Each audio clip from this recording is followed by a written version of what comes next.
বৰ্তমান উপস্থিত আছোঁ ঐতিহাসিক শিৱসাগৰ জেৰেঙা পথাৰ আৰু এই জেৰেঙা পথাৰতেই 23 জানুৱাৰী দিনাখন ভাৰতৰ মাননীয় প্ৰধানমন্ত্ৰী নৰেন্দ্ৰ মোদী ডাঙৰীয়া আহি ইয়াত উপস্থিত হ'বহি আৰু ইয়াত যিহেতু নিৰ্বাচনৰ বতৰ আহি পৰিছে এই নিৰ্বাচনৰ বতৰত এই শিৱসাগৰত আহি ঐতিহাসিক শিৱসাগৰত আহি তেওঁ ভাষণ প্ৰদান কৰিব আৰু আমাৰ সৈতে বহুত কেইজন বিজেপিৰ কৰ্মী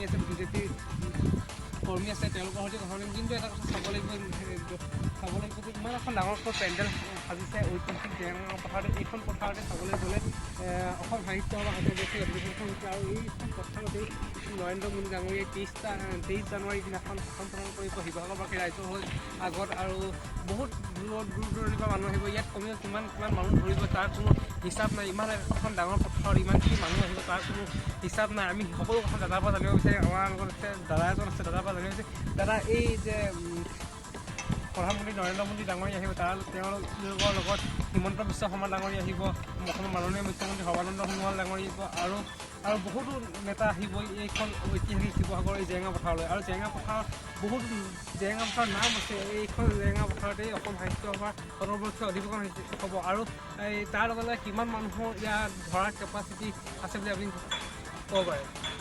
আচলতে মানে এইখন ঐতিহাসিক জেৰেঙা পথাৰতে আমাৰ চৰকাৰখনে যিটো শ্লোগান আছিলে জাতি মাটি আৰু সেইটো, সেই আমাৰ শ্লোগানটো আমি শ্লোগান কৰি ৰাখিবলৈ বিচৰা নাই। সেই শ্লোগানটো বাস্তৱ ৰূপ দিয়াৰ ক্ষেত্ৰত আমি ইতিমধ্যে আমাৰ চৰকাৰখনে পদক্ষেপ লৈ গৈছে।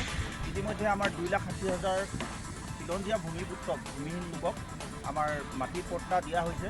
শেহতীয়াভাৱে অসম চৰকাৰ আৰু ভাৰত চৰকাৰৰ উদ্যোগত পূৰ্ণ প্ৰচেষ্টাত আমি এইবাৰ 1 লাখৰো অধিক ভূমিহীন লোকক আমি মানে ভূমি পট্টা দিবলৈ লোৱা হৈছে। আৰু এই কাৰ্যসূচীত আমাৰ প্ৰায় 3 লাখৰো অধিক লোকৰ সমাগম হ'ব। বিভিন্ন দূৰ দূৰণিৰ পৰা আহিব। আমাৰ ৰাজ্যসভাৰ লোকসভাৰ সাংসদসকল উপস্থিত থাকিব, মাননীয় মন্ত্ৰীসকল থাকিব, অসম চৰকাৰৰ বিভিন্ন বিভাগৰ অধ্যক্ষসকল থাকিব। প্ৰায় 3 লাখৰো অধিক লোক আমাৰ ইয়াত সমাগম হ'ব।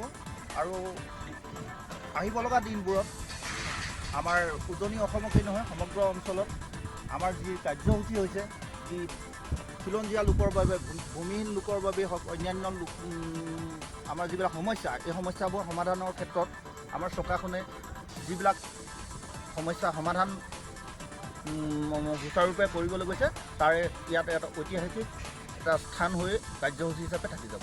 ঐতিহাসিক জেৰেঙা পথাৰৰ সাক্ষী হৈ ৰ'ব এই 23 জানুৱাৰী দিনটোতে নৰেন্দ্ৰ মোদী ডাঙৰীয়া ইয়ালৈ আহিব। আৰু মই কেমেৰা পাৰ্চন নাৰায়ণ আগলৈ আহিবলৈ অনুৰোধ জনাম যে এইখন ইমান ডাঙৰ পেণ্ডেল সাজি কৰিছে।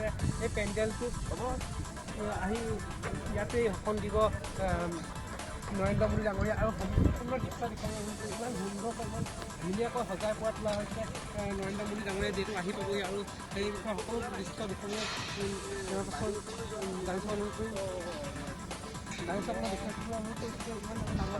আৰু আমি পেণ্ডেলটো অলপ ভিতৰলৈ সোমাই যাবলৈ চেষ্টা কৰিম।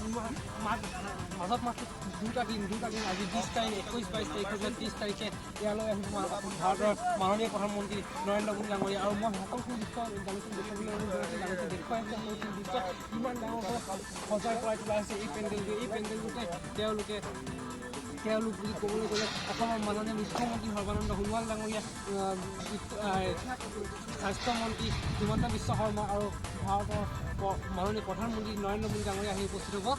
সকলোখিনি দৃশ্য আমি জানি চাওঁ, দেখুৱাবলৈ অনুৰোধ জনাইছোঁ।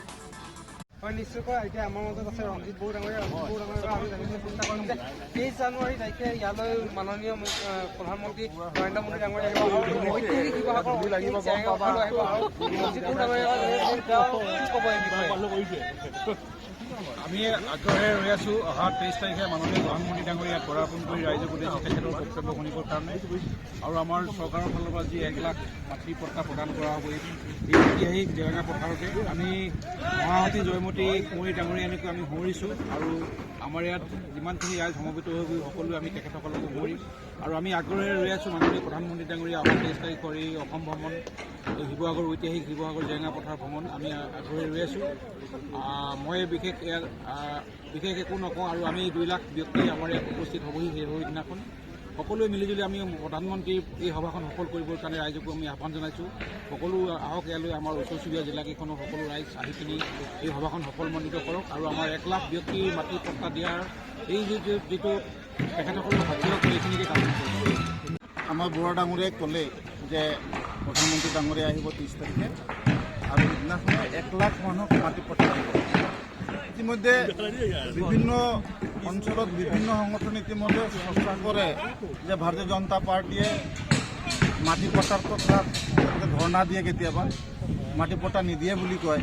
কিন্তু আমি সুখী, আমি ভাৰতীয় জনতা পাৰ্টী আমাৰ চৰকাৰখন সুখী যে স্বাধীনতাৰ 72 বছৰৰ পিছত আমি এই আমাৰ কাৰ্যকালত আমি প্ৰায় 2 লাখ ইতিমধ্যে মাটি পট্টা দিছোঁ আৰু আমি 23 তাৰিখত আমি চৰ্দাৰ মোদী ডাঙৰীয়াৰ হাতেৰে আমি 1 লাখ মানুহক, অসমৰ পৰা অহা 1 লাখ মানুহক আমি মাটি পট্টা দিম। আৰু বিভিন্ন অঞ্চলত বিভিন্ন মানুহে কয় যে জাতি মাটি ভেটিৰ কথা কয়। একচুৱেলি আমি জাতিৰ কথাও চিন্তা কৰোঁ আৰু মাটিৰ কথাও চিন্তা কৰোঁ আৰু অসমত যি অসমীয়া আমাৰ সমাজ আছে, সেই সমাজখনকো আমি আগুৱাই লৈ যোৱাৰ কথা চিন্তা কৰোঁ। সেইকাৰণে মাটি পট্টাৰ যিটো ব্যৱস্থা আছে, এই ব্যৱস্থাত আমি ভাৰতীয় জনতা পাৰ্টীৰ অসম চৰকাৰে আমি বিশেষকৈ গুৰুত্ব দিছোঁ। ধন্যবাদ।